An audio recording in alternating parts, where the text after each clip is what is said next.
चलिए दोस्तों, आज हम लोग जानते हैं त्रिकोणमिति के बारे में। त्रिकोणमिति जिसे इंग्लिश में ट्राइगोनोमेट्री बोलते हैं, जिसके खोजकर्ता पापकर्स थे, जिन्होंने 140 से पूर्व किया था, और इसके पिता आर्यभट्ट है। चलिए आज हम लोग जानते हैं त्रिकोणमिति के बारे में। त्रिकोणमिति गणित की वह शाखा है जिसके अंतर्गत समकोण त्रिभुज के तीनों भुजाओं एवं तीनों कोणों, यानी समकोण त्रिभुज के तीनों भुजाओं और तीनों कोणों के बारे में अध्ययन किया जाता है। कहने का मतलब हुआ पूरा त्रिकोणमिति समकोण त्रिभुज पर ही आश्रित है। अगर समकोण त्रिभुज के बारे में हम लोग गहराई समझ लेते हैं, अच्छा समझ लेते हैं, तो त्रिकोणमिति समझने में हमको कोई परेशानी नहीं हो सकती है। चलिए पहले जानते हैं समकोण त्रिभुज के बारे में। समकोण त्रिभुज आप जानते ही होंगे, 3 रेखाखंड से घिरे हुए क्षेत्र को हम लोग त्रिभुज बोलते हैं। और ऐसा त्रिभुज जिस त्रिभुज का तीनों कोण में से कोई एक कोण 90 डिग्री का हो तो उसे हम लोग समकोण त्रिभुज बोलते हैं। तो आइए हम लोग एक ABC एक त्रिभुज बनाते हैं, जिस त्रिभुज का एक कोण यानी कि B हम लोग मान लेते हैं 90 डिग्री। ये हो गया हमारा समकोण त्रिभुज। इस प्रकार से हम कह सकते हैं ABC ये क्या है, समकोण त्रिभुज। और इसके दो कोण यानी कि समकोण त्रिभुज का एक कोण 90 डिग्री का होता है, तो अन्य दो कोणों का मान कितना हो जाएगा, 90 डिग्री, क्योंकि त्रिभुज के तीनों कोणों का योग 180 डिग्री होता है और एक कोण 90 डिग्री का होगा, तो दोनों कोण मिलाकर कितना हो जाएगा, 90 डिग्री। मतलब 90 डिग्री मतलब न्यून कोण। जिस कोण का मान 0 डिग्री से कम होता है उसे न्यून कोण बोलते हैं। तो समकोण त्रिभुज का एक कोण समकोण होता है और दो कोण न्यून कोण होता है। तो न्यून कोण में ध्यान दीजिएगा, एक कोण थीटा अगर 90 मानते हैं तो दूसरा कितना हो जाएगा, दूसरा को मान लेते हैं हम लोग थीटा। ये मानने के ऊपर है, थीटा का मान कुछ भी हो सकता है। तो यहाँ थीटा होगा तो तीसरा कोण इसका हो जाएगा 90 माइनस थीटा। समकोण त्रिभुज का एक कोण फिक्स 90 डिग्री होगा और अन्य कोण का मान क्या होगा, थीटा, तो एक होगा 90 माइनस थीटा। तो आप समझने की बात यह है, समकोण त्रिभुज का जो कोण 90 डिग्री होगा, 90 डिग्री का सामने वाला भुजा, 90 डिग्री का सामने वाला भुजा, यानी 90 डिग्री जहां रहेगा उसके सामने वाला भुजा हमेशा कर्ण कहलाता है, जिसे हम इंग्लिश में बोलते हैं हाइपोटेनियस।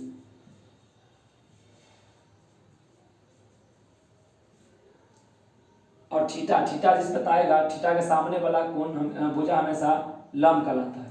जो कोण थीटा होता है उसके सामने वाला लंब कहलाता है। और जो 90 माइनस थीटा होगा, और स्वाभाविक बात है समकोण त्रिभुज के एक कोण 90 डिग्री का, दो कोणों का मान 90, एक थीटा, एक 90 माइनस थीटा, और तीन कोणों में, तीन भुजा में एक भुजा कर्ण एक लंब होता है, तो तीसरा क्या हो जाएगा, आधार हो जाएगा। अब हमको समझना ये है कि थीटा 90 तो हमेशा चेंज होगा, 90 के सामने वाला कर्ण होबे करेगा, लेकिन थीटा और 90 माइनस थीटा हमेशा चेंज होते रहता है। कभी कभी आपको थीटा यहाँ देगा तो ये हमारे लिए लंब हो जाएगा, कभी 90 माइनस थीटा यहाँ देगा तो ये आधार हो जाएगा। अब कंडीशन क्या होता है, कभी कभी थीटा यहाँ देता है और जब ये थीटा यहाँ आएगा तो यहाँ क्या हो जाएगा, हमारे लिए लंब हो जाएगा। क्या हो जाएगा, लंब। और मालूम है हमको, जब ये थीटा हो गया तो ये हो जाएगा 90 माइनस थीटा। अब ये हो जाएगा 90 माइनस थीटा, तो अब हो गया हमारा कर्ण, ये लंब, तो ये हो जाएगा हमारा आधार। चलिए इसी को हम लोग एक बार लिख के देख सकते हैं और जान सकते हैं। यहाँ पर लिखेंगे हम लोग, समकोण त्रिभुज ABC में, यानी समकोण त्रिभुज हमारे पास एक ABC है जिसका कोण भी हो गया हमारे लिए 90 डिग्री, जिसमें कोण भी क्या हो गया, 90 डिग्री। 90 डिग्री तभी तो समकोण हो गया। और यहाँ पर हम माने हुए हैं कर्ण A का मान लिए हम लोग थीटा मान लिए कर्ण, और यहाँ पर C का मान जो है वो हो गया 90 माइनस थीटा। इस प्रकार से हम कह सकते हैं कर्ण। अब 90 डिग्री B है तो B के सामने वाला भुजा AC है, तो AC हमारे लिए हो जाएगा कर्ण, AC हो जाएगा कर्ण। और कंडीशन था थीटा, जो थीटा अभी जस्ट बोले हैं, थीटा जिस पर आएगा उसे हम बोलेंगे लंब, यानी थीटा के सामने वाला भुजा जाएगा लंब, यानी कि BC बराबर हम लिख सकते हैं यहाँ पर लंब। जब BC लंब हो जाएगा तो उसी प्रकार से हम कह सकते हैं जो यहाँ पर BC और C जो कौन C के सामने वाला भुजा होगा AB, जो AB का नाम हो जाएगा यहाँ पे आधार। इस प्रकार से समकोण त्रिभुज के तीन कोण, एक 90 हो जाएगा तो समकोण हो गया, एक थीटा, एक 90 माइनस थीटा। थीटा के सामने वाला लंब, 90 के सामने वाला कर्ण, और जो 90 माइनस थीटा उसका हो जाएगा वो आधार हो जाएगा। अब हम लोग समकोण त्रिभुज के तीनों भुजाओं के बारे में संबंध देखेंगे। समकोण त्रिभुज के तीनों भुजाओं के बारे में जो संबंध बताए हुए हैं उसका नाम है पाइथागोरस, जिन्होंने अपना एक प्रमेय दिया है। प्रमेय का अर्थात होता है एक ऐसा सूत्र या एक ऐसा दिया हुआ कथन जिसको अन्य सवाल को हल करने के लिए हम लोग उसका उपयोग करते हैं, उसे प्रमेय कहते हैं। यहाँ पाइथागोरस जी एक तो प्रमेय दिए हैं जिसका हल हम लोग अन्य सवाल को हल करने के लिए करते हैं। और त्रिकोणमिति में खासकर उसका प्रयोग ज्यादा होता है, क्योंकि हम पहले बोल दिए त्रिकोणमिति मतलब क्या, तीनों भुजाओं और तीनों कोण, किसका, समकोण त्रिभुज का। तो समकोण त्रिभुज के तीनों भुजाओं के बारे में, संबंध के बारे में पढ़ेंगे। तो देखिए संबंध के बारे में पढ़ते हैं हम लोग। एक सूत्र आता है जिसे बोलते हैं पाइथागोरस प्रमेय। पाइथागोरस प्रमेय।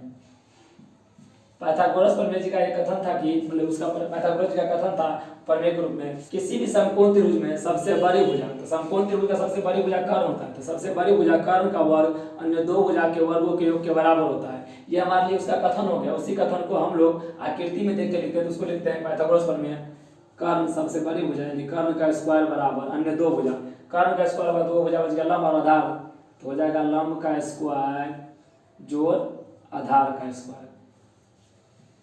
पाइथागोरस का एक ही कथन है। जब इसी को हम लोग मैथ के रूप में आते हैं, जब प्रयोग करते हैं, तो इसको हम लोग अलग अलग तरीका से प्रयोग करते हैं। जैसे कर्ण स्क्वायर बराबर लंब स्क्वायर प्लस आधार स्क्वायर लिखते हैं। अब इसी को लिखने का तरीका ये होता है कर्ण जे लंब स्क्वायर, कहने का मतलब हुआ लंब स्क्वायर, मैथ के नियम से लंब स्क्वायर, लंब यहाँ छोड़ देंगे तो आधार को इधर लाएंगे तो क्या हो जाएगा, ये माइनस हो जाएगा। कहने का मतलब हुआ लंब स्क्वायर बराबर कर्ण स्क्वायर माइनस आधार स्क्वायर। इसी को हम लोग जब यहीं पर लंब को यानी आधार को इधर लाए, अब आधार को यहीं रखेंगे यानी आधार यहीं रहेगा, आधार स्क्वायर बराबर, और इसका साइड चेंज करेंगे, लंब को इधर लाएंगे तो कर्ण पहले से है तो कर्ण स्क्वायर माइनस हो जाएगा लंब स्क्वायर।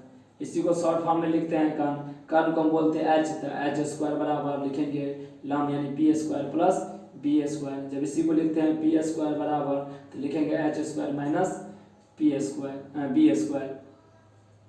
जब इसी को शॉर्ट फॉर्म में लिखते हैं कर्ण बी स्क्वायर बराबर तो H square minus P square. यही फार्मूला है जिसे पाइथागोरस बोलते हैं। सिर्फ हमको ये याद रखना है, उसके बाद हम लोग समझ सकते हैं कैसे, तो कर्ण स्क्वायर बराबर लंब स्क्वायर प्लस आधार स्क्वायर। अब पाइथागोरस जी का एक ही कथन यही था, लेकिन हम लोग मैथ के रूप में नियम में लाते हैं तो इसको हम अलग अलग टाइप से पढ़ लेते हैं। जैसे कि लंब हम यही रहने दिए, अब आधार को इधर लाएंगे तो कर्ण माइनस आधार हो जाएगा, तो लंब स्क्वायर बराबर लिख दिए कर्ण स्क्वायर माइनस आधार स्क्वायर, जो यहाँ पे लिखा हुआ है कर्ण। अगली बार जब आधार स्क्वायर यहीं रखेंगे, जब लंब को इधर लाएंगे तो माइनस होगा, तो वही हो जाएगा कर्ण स्क्वायर माइनस लंब स्क्वायर, यानी कि आधार स्क्वायर बराबर कर्ण स्क्वायर माइनस लंब स्क्वायर। जब इसी को शॉर्ट फॉर्म में लिखते हैं कर्ण, तो आकृति देखिएगा तो इसी को आधार को ए भी बोला गया है, लंब को बीसी बोला गया है, कर्ण को एसी, तो वो भी लिख सकते हैं। और तत्काल के लिए समझने के लिए हम यहाँ पर लिख दिया एच स्क्वायर बराबर P square plus B square, और पी स्क्वायर बराबर H square minus B square, और बी स्क्वायर बराबर H square minus P square. अब इसी को हम लोग इससे आगे टॉपिक समझते हैं। हम लोग पढ़े त्रिकोणमिति में समकोण त्रिभुज के तीनों भुजा, तीनों के बारे में हम लोगों ने जान चुका है। अब हम लोग जाने त्रिकोणमिति में, तो त्रिकोणमिति होता है क्या है, त्रिकोणमिति के बारे में हम लोग अध्ययन कर लिए। और त्रिकोणमिति के अवकुल जो त्रिकोणमिति के अंतर्गत पढ़ते हैं, तो त्रिकोणमिति के 6 अनुपात होते हैं। त्रिकोणमिति के कुल 6 अनुपात होते हैं। त्रिकोणमिति के कुल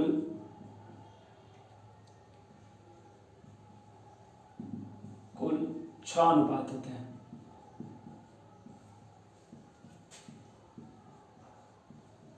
हम लोग जो त्रिकोणमिति का अध्ययन करते हैं तो उसके अंतर्गत 6 अनुपात को लेकर अध्ययन करते हैं। वह 6 अनुपात इस प्रकार से है जो आसानी से उसके बीच में संबंध भी है, उसके बारे में अध्ययन करते हैं। त्रिकोणमिति के 6 अनुपात होता है कर्ण, जैसे पहला बोल सकते हैं साइन थीटा, दूसरा बोलते हैं कॉस थीटा, तीसरा बोलेंगे हम लोग टेन थीटा, चौथा बोलते हैं हम लोग कॉसेक थीटा, पांचवा बोलते हैं सेक थीटा, और छठा में आ जाता है आपका कॉट थीटा। हम इसको लिखे इस प्रकार से लिखे ताकि आपको समझने में आसानी हो। त्रिकोणमिति के 6 अनुपात sine theta, cos theta, tan theta, cosec theta, sec theta, cot theta. इस 6 अनुपात को इसी प्रकार से पढ़ते हैं। अब इसी को हम लोग संबंध भी स्थापित करते हैं। इसको लिखने का तरीका ये हुआ कि मतलब कि एक दूसरे से रिलेटेड रहता है, मतलब एक दूसरे से संबंध बनाया हुआ है। जैसे एग्जाम्पल के लिए 6 अनुपात हो गया sine cos tan, cosec sec cot. अब इसका संबंध कैसे होता है, तो साइन थीटा का उल्टा कॉसेक होता है, उल्टा मतलब विलोम, आप लोग जानते होंगे। साइन थीटा का उल्टा क्या हो जाएगा, कॉसेक थीटा। उसी प्रकार से हम इसको ऐसे पढ़ सकते हैं, कॉसेक थीटा का विलोम साइन थीटा। जब इसको कॉस का विलोम होता है सेक थीटा, तो कॉस का हम विलोम बोलेंगे सेक, तो सेक का विलोम बोल सकते हैं कॉस थीटा। उसी प्रकार से टेन थीटा का विलोम होता है कॉट थीटा, तो कॉट का विलोम बोल सकते हैं टेन। ये आपस में संबंध होता है और ये सवाल बनाने में, हमें सोल्यूशन करने में आसानी होती है और ये समझना इजी है। जब इस टाइप से लिखते हैं sine cos tan cosec sec cot, तो हमको आसानी होता है। जो साइन का उल्टा हो गया कॉसेक, कॉस का उल्टा हो गया सेक, टेन का उल्टा हो गया कॉट। जिस प्रकार से इसका उल्टा है यही इसका उल्टा होगा, मतलब कॉसेक का साइन, सेक का कॉस और कॉट का टेन। इसी प्रकार से हम लोग इसको समझ सकते हैं।